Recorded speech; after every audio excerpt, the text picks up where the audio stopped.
하나님 말씀은 구약성경 사무엘상 8장 1절에서 9절입니다. 내가 왕이 아니라 하나님이 왕이시다 라는 제목으로 하나님 말씀 전하겠습니다. 사무엘이 이제 늙어서 사사를 그만둘 때가 되었죠. 그래서 그 두 아들에게 사사의 직분을 맡기게 되었습니다. 그런데 사무엘이 하나님을 경외하면서 사사의 직을 잘 수행했던 것과는 달리 그 두 아들은 타락을 했습니다. 그래서 아버지 사무엘의 그 신앙적 행위를 따르지 아니하고 자신들의 이익을 위해서 막 뇌물을 받았습니다. 그래서 어떤 송사가 들어오면 올바르게 공의롭게 재판을 해야 되는데 뇌물을 받은 사람의 편을 들어줘서 그 재판을 굽게 하는 일이 빈번하게 발생을 했습니다. 백성들의 불만이 굉장히 많아졌겠죠. 그래서 백성들이 아마도 그 지도자들, 장로들에게 여러 가지 얘기를 했던 것 같아요. 그 중에 하나가 뭐냐? 우리 이스라엘에는 왕이 없다. 주변 다른 나라를 보면은 다 왕이 있어서 그 왕이 전쟁도 치르고 잘 다스려주고 있다. 근데 우리 이스라엘은 사사만 있지. 사사를 통해서 하나님의 말씀만 전달받고만 있지. 어떤 왕의 정치 체제가 없지 않느냐. 우리에게도 주변 다른 나라들처럼 왕을 세워서 그 왕이 우리의 왕이 되어서 우리를 다스릴 수 있게 제도를 만들어 주십시오 라고 부탁을 합니다. 근데 사무엘은 이 장로들과 백성들의 요구를 기뻐하지 않았어요. 동의하지 않았다는 것이죠. 그래서 이 문제에 대해서 하나님께 기도로 물었습니다. 그러자 하나님께서는 뭐라고 해석을 해주시냐면은 이스라엘 백성들이 너에게 왕을 요구하는 행위는 사사인 너 사무엘을 무시하는 게 아니고 너를 내려앉히려고 하는 게 아니라 나 하나님을 버리는 행위다. 내가 그들의 왕인데 그들의 왕인 나 하나님을 그 백성들이 인정하지 않고 나 하나님을 왕되지 못하게 하려는 행위가 그들의 인간적인 왕을 요구하는 행위에 담긴 핵심이다 말씀을 해줍니다. 그러면서 하나님께서 일단은 백성들과 장로들의 요구를 듣고서 한번 그들이 원하는 대로 왕을 세우고 왕의 제도를 한번 그들한테 설명을 해줘라. 그 대신 경고를 해라. 그게 바로 본문 말씀이 됩니다. 그래서 사무엘은 백성들한테 설명을 해줍니다. 왕의 제도가 이웃 나라들처럼 생기면 너희들의 삶 가운데 이런 변화가 있을 것이다. 어떤 변화가 있냐? 일단 왕이 너의 아들들, 자식들 중에서 아들들을 데려다가 왕의 병거와 말을 다루는 일을 시킬 것이다. 한마디로 군대로 끌고 간다는 얘기입니다. 무기를 만드는 일을 시킬 것이다. 그리고 왕의 밭을 갈게 하고 왕의 추수하는 일을 시킬 것이다. 계속 누구에가 붙고 있습니까? 왕의. 너희들이 그렇게 원했던 왕을 세웠더니 그 왕의 일을 계속 너희 아들들이 하게 될 것이다. 이게 끝이 아니다. 왕이 너희 딸들을 데려다가 향유 만드는 일을 시키고 요리하는 일을 시키고 떡 굽는 일을 시킬 것이다. 여러 가지 왕을 위한 일들을 하게 만들 것이다라고 얘기를 합니다.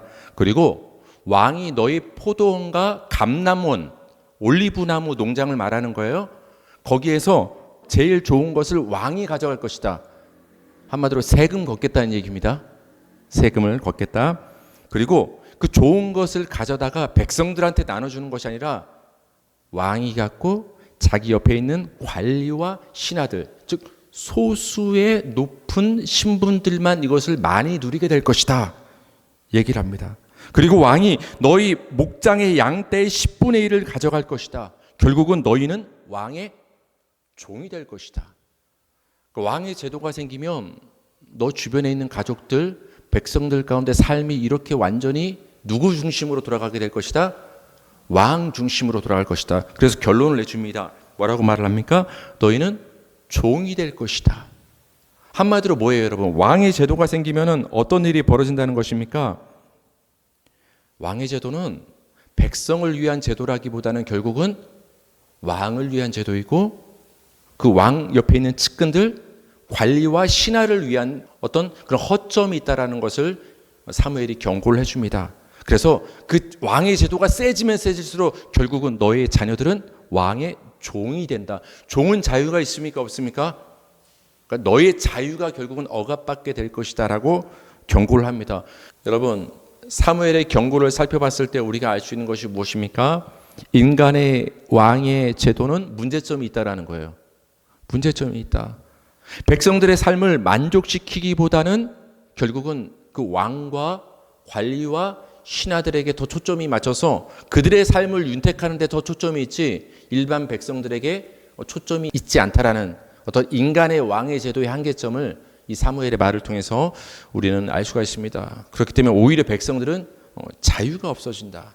세금으로 더 힘들어질 수 있다라고 사무엘이 경고를 했음을 알 수 있습니다. 그러나 여러분, 왕의 제도가 갖고 있는 문제는 이런 제도적인 삶의 문제보다 더 심각한 문제가 있었어요. 제가 오늘 말씀드리려고 하는 것인데 더 심각한 문제. 그래서 사무엘이 반대한 거예요. 그래서 하나님이 싫어하신 거예요. 왜 백성이 요구한 인간의 왕의 제도를 심각한 문제가 있었느냐? 영적인 문제로 심각했기 때문에 그래요. 영적인 문제로. 우리 사무엘상 8장 5절에서 7절 읽겠습니다. 시작. 그에게 이르되 보소서 당신은 늙고 당신의 아들들은 당신의 행위를 따르지 아니하니 모든 나라와 같이 우리에게 왕을 세워 우리를 다스리게 하소서 한지라. 우리에게 왕을 주어 우리를 다스리게 하라 했을 때 사무엘이 그것을 기뻐하지 아니하여 여호와께 기도하매 여호와께서 사무엘에게 이르시되 백성이 내게 한 말을 다 들어라. 이는 그들이 너를 버림이 아니요 나를 버려 자기들의 왕이 되지 못하게 함이니라. 백성들이 왕을 요구합니다. 여러분, 왕이 뭐 하는 사람이에요? 백성들이 지금 계속 말하는 그 표현 가운데 들어있어요. 다스리는 자가 왕이에요. 그렇죠? 왕은 다스리는 사람이에요. 근데 자신들한테 왕을 세워달라는 것은 이제는 누구의 다스림을 받지 않겠다라는 거예요? 하나님. 누구를 왕으로 인정하지 않겠다라는 거예요? 하나님을. 지금까지 하나님이 이스라엘 백성의 왕이 되어서 이스라엘 백성들을 친히 다스려 주셨는데 이제 하나님이 우리의 왕이 아닙니다. 이제는 우리는 하나님의 다스리심 통치를 거부합니다. 이제 우리 스스로 왕을 세워서 그 인간 왕의 통치를 우리가 받기를 원합니다. 하나님을 버리는 일인 거예요. 이 왕의 제도를 요구했다라는 것을. 그것을 하나님께서 정확히 지금 영적으로 그 문제점을 진단을 해 주십니다. 여러분, 하나님은 만물과 우리 인간을 만드신 창조주임을 믿으시기 바랍니다. 그 모든 것을 만드셨을 뿐만 아니라 지금도 하나님은 모든 것을 섭리하고 계세요. 섭리를 우리가 그냥 좀 쉬운 말로 말하면 뭐라고 하죠? 그냥 다스리고 계신다. 하나님이 해와 달과 별 우주의 만물을 다 다스리고 계신다. 잘 돌아가게. 그리고 우리 모든 인간도 어떻게 하신다? 다스리고 계신다. 하늘에 나는 새도 하나님이 어떻게 하신다? 다스리고 계신다. 들풀도 하나님이 다스리고 계신다. 모든 것을 하나님이 만드셨을 뿐만 아니라 만드신 것들을 지금도 다스리고 계신다. 하나님이 뭐라는 거예요? 만물의 왕이시다.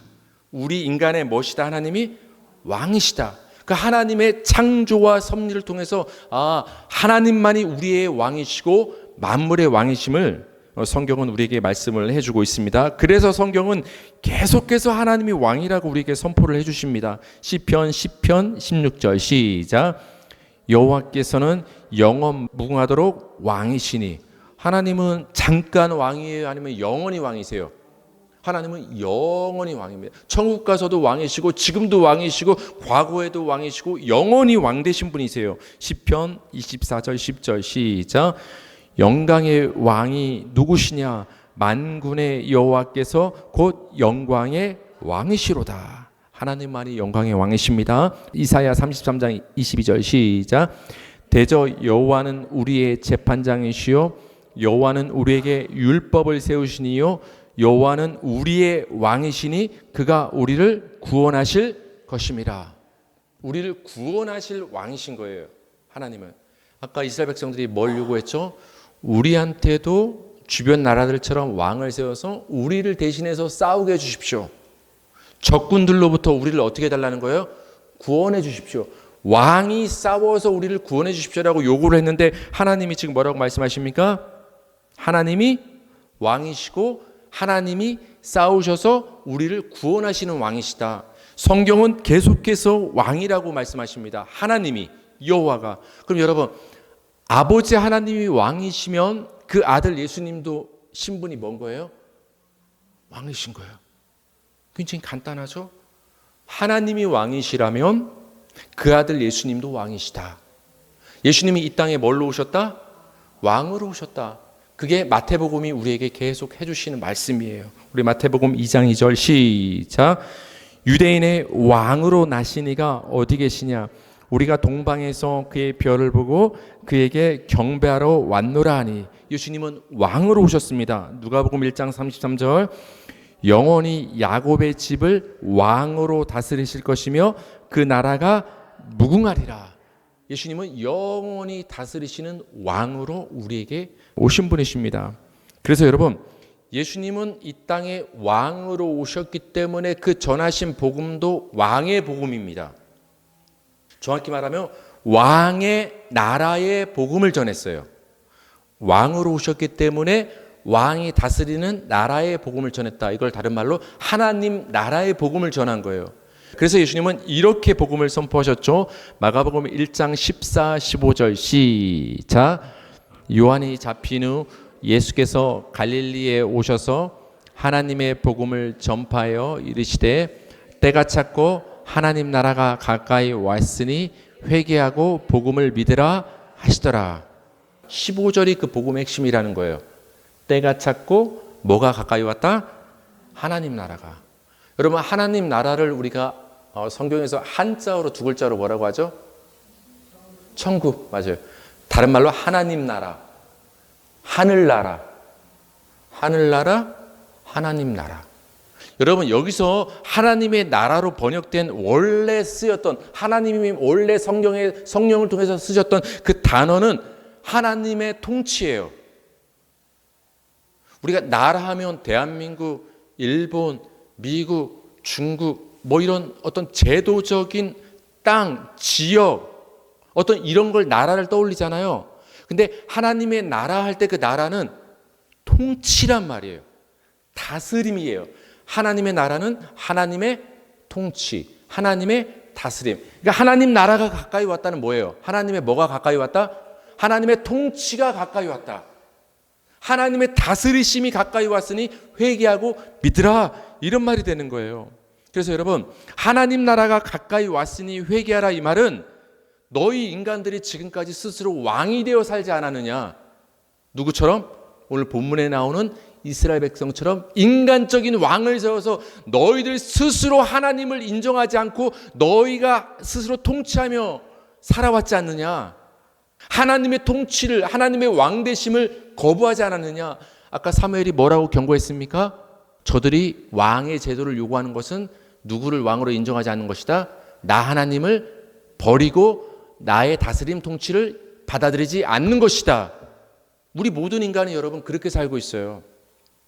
내가 왕이 되어서 내 인생을 내가 통치하고 내 마음대로 살고 내가 왕이 되어 살고 있는 이 모습들이 하나님 보시기에는 죄인 거예요. 여기서 우리는 회개의 개념을 알 수 있는 거예요. 내가 왕 되어 내가 다스리고 내가 통치하며 내 인생을 내 마음대로 살던 그런 마음이 어떤 마음으로 돌아오는 거예요? 이제는 하나님을 왕으로 인정하고 이제 그분의 통치를 받는 삶으로 돌아오는 것. 그게 회개예요. 하나님 나라가 가까이 왔다, 이 말은 하나님의 통치가 이제 임했다, 너희 가운데. 그러니까 하나님 나라, 천국을 생각할 때 처음에 우리가 떠올릴 단어는 뭐냐? 어떤 장소, 어떤 제도, 어떤 나라, 그런 개념이 중요한 게 아니라 하나님의 통치, 하나님의 주권, 하나님의 다스리심이 바로 하나님의 나라다. 예수님은 이걸 말하러 왔다. 너희가 너희 마음대로 통치하며 너희가 왕되며 살아왔던 그 삶을 회개하고 돌이켜서 하나님의 통치 안으로 들어와서 겸손히 그분께 굴복하여 그분의 통치를 받으라. 그분이 잘 다스려 줄 것이다. 그걸 예수님께서 말씀을 해 주시는 것이죠. 여러분, 탕자 이야기는 결국 그걸 얘기하는 거예요. 탕자가 아버지 집을 탕자가 왜 떠났죠? 탕자가 아버지 집에서 살았을 때 누구의 통치를 받은 거예요? 아버지의 통치, 아버지의 다스림을 받고 살던 탕자가 아버지의 집을 떠났다는 건 이제 아버지의 통치를 거부하는 거예요. 오늘 본문과 똑같은 일이 벌어지는 거예요. 나 이제 아버지 간섭받기 싫어요. 아버지 맘대로 이제 내가 그 밑에서 아버지의 다스림 가운데 사는 것이로 이제는 아버지로부터 분리해서 누가 왕이 되어? 나 탕자가 왕이 되어 내 인생 내 맘대로 다스리며 돈 쓰며 살고 싶습니다. 나간 거예요. 그걸 죄라고 하는 거예요.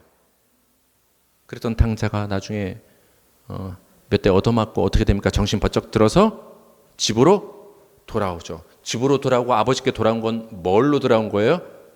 내가 통치하던 그 탕자의 삶을 이제 버리고 아버지의 통치가 정말 날 먹여 살렸구나 깨닫고 그 통치 안으로 돌아오는 거예요. 하나님 나라로 들어오는 거예요. 하나님 나라. 그걸 뭐라고요? 나갔다가 돌아온다. 회개인 거예요. 회개 쉽죠? 회개는 아버지의 통치 안으로 돌아오는 거예요. 내 힘으로 안 됩니다. 하나님 살아봤더니 하나님 불쌍히 여겨주시고 하나님이 내 인생을 간섭해 주시고 이젠 내 마음이 아니라 하나님 마음대로 해도 됩니다. 하나님 마음대로 하는 게 나한테 더 유익임을 깨달았습니다. 하나님 내 인생을 다스려 주십시오. 내 가정을 다스려 주시고 내 자녀를 다스려 주시고 내 기업과 삶의 현장을 하나님이 통치하시고 도와주십시오. 내 삶의 곳곳이 하나님 나라가 되게 하여 주십시오. 그게 회개하는 삶인 거예요. 그게 회개하는 삶. 이렇게 예수님은 이 땅에 오셔서 하나님 나라, 하나님의 통치에 대해서 전했습니다. 왜? 예수님부터 왕으로 오셨기 때문에. 근데 여러분, 왕이신 예수님이 죽으셨죠. 왜 죽으셨죠? 그렇죠. 우리의 죄 때문에. 근데 그거 말고 이스라엘 백성들이 봤을 때, 로마 병정들이 봤을 때, 빌라도가 봤을 때, 유대인 지도자들이 봤을 때 예수님을 왜 죽였을까요? 사형에 해당하는 죄가 있다고 생각을 한 거예요. 도대체 무슨 죄 때문에? 근데 여러분, 성경을 보면 예수님이 십자가에 매달려서 피 흘리시면서 사형을 당하실 때 사형죄가 위에 팻말에 써 있었어요. 이 죄 때문에 죽는다. 그걸 한번 볼 필요가 있어요. 마태복음 27장 37절 시작. 그 머리 위에 있는 유대인의 왕 예스라 쓴 죄패를 붙였더라. 죄목, 죄패가 예수님 십자가 위에 달려있는데 뭐라고 써있어요? 유대인의 왕. 무슨 죄? 왕이라고 우긴 죄. 감히 황제가 있고 빌라도가 있고 유대의 헤롯 왕이 있고 그런데 네가 왕이라고? 반역죄죠. 어떻게 보면 예수님은 왕이라는 죄 때문에 왕이라는 죄명으로 죽임을 당하신 거예요. 여러분, 왜 죽였을까요? 왕이라고 하는데 인간들은 싫은 거예요. 누가 왕이고 싶은데? 내가. 우리는 작은 아이부터 성인, 장년, 노년에 이르기까지 그 강도만 달라질 뿐이지 간섭받는 걸 싫어하고 내 맘대로 하고 싶어요.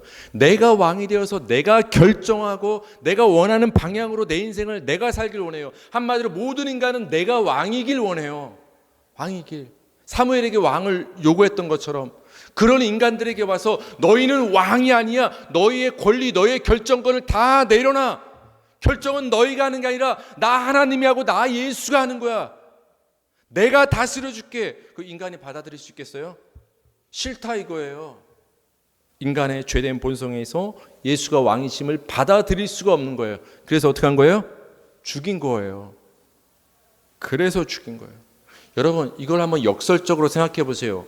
예수님이 왕이라는 이유로 예수님을 죽여버리고 사형을 시켰다면 반대로 인간이 왕 되고 싶은 마음이 세다는 거예요? 약하다는 거예요? 얼마나 내가 스스로 마음대로 하고 싶은 왕 되고 싶은 인간의 이런 마음이 강하다면 예수를 죽일 정도로 강한 거예요, 여러분. 그걸 아셔야 돼요, 여러분. 그거를.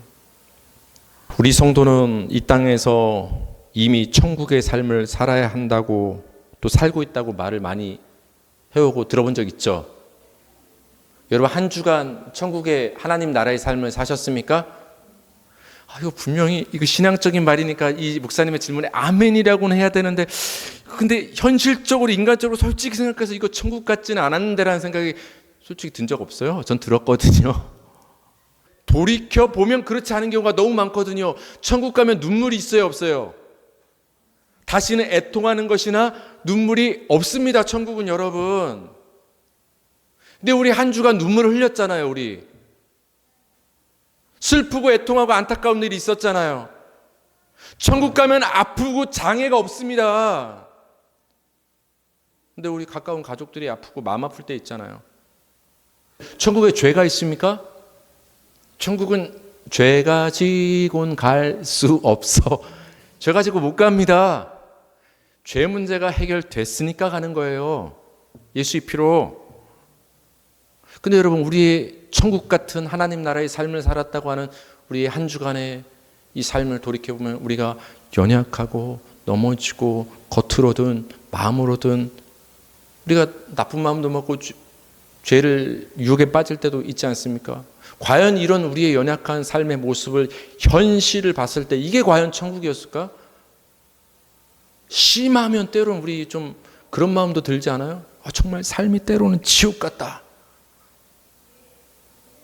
현실을 굳이 따지자면, 좀 심하게 말하면 과연 우리의 삶을 천국이라고 말할 수 있을까?